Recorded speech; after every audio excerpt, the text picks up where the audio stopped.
And we go now to our other top story. Wall Street pulls back. The stock market returning historic gains as trade tensions escalate between the U.S. and China. The Dow tumbling nearly 1,100 points. NASDAQ and the S&P 500 also ending the day in the negative.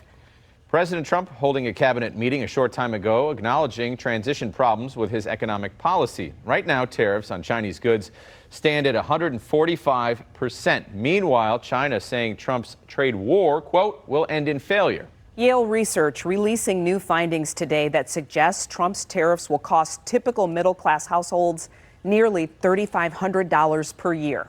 All right, as Wall Street pulls back, Governor Whitmer is back in Michigan talking to concerned families and individuals about their own financial fears. It is a painful topic. Whitmer discussed with Trump in D.C. Wednesday while visiting as part of a bipartisan delegation. 7 News Detroit reporter Randy Wimbley was at Oakland Community College campus in Auburn Hills today, talking with our governor and many others about a list of issues as well as her vision for our future. The governor took time to talk about tariffs after signing an executive directive at OCC to boost training and college enrollment for young men.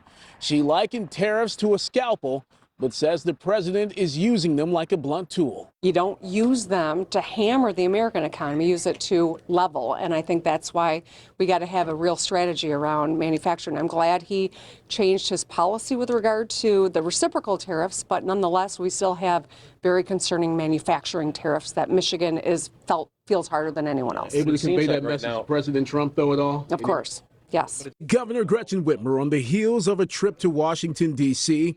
and a visit to the Oval Office for what she thought was a private meeting with President Trump, but turned out to be a press conference in which he signed an executive order targeting a political opponent. My presence was not an endorsement of any of the actions he took or the comments that were made. The tariffs are taking a toll on the auto industry, which makes up about 20% of the state's economy.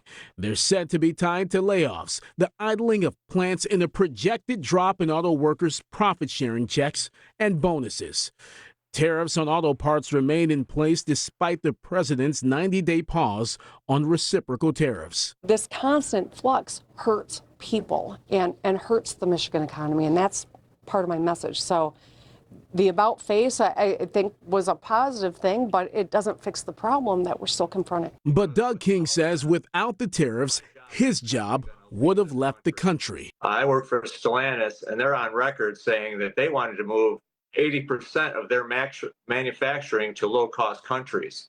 And I'm all for what President Trump's doing. GOP State Rep Joe Aragona. I keep hearing the argument about, you need to use a scalpel and not a blunt tool. And I've heard it out of many of the Democrats, including my Democrats in the House. The thing is, with the tariffs, with DOGE, it's all working right now. State House Speaker Matt Hall, a Republican, was also in the Oval Office Wednesday. He and Governor Whitmer advocating for Michigan's ice storm victims, action on Asian carp in the Great Lakes, and getting new aircraft based at Selfridge Air National Guard. Randy Wimbley, 7 News Detroit. Randy, thank you. And we do know there's a lot to keep up with. We are navigating Trump's tariff plan with you every step of the way. We have a timeline right now on our website, WXYZ.com. to help you stay in the know around the clock.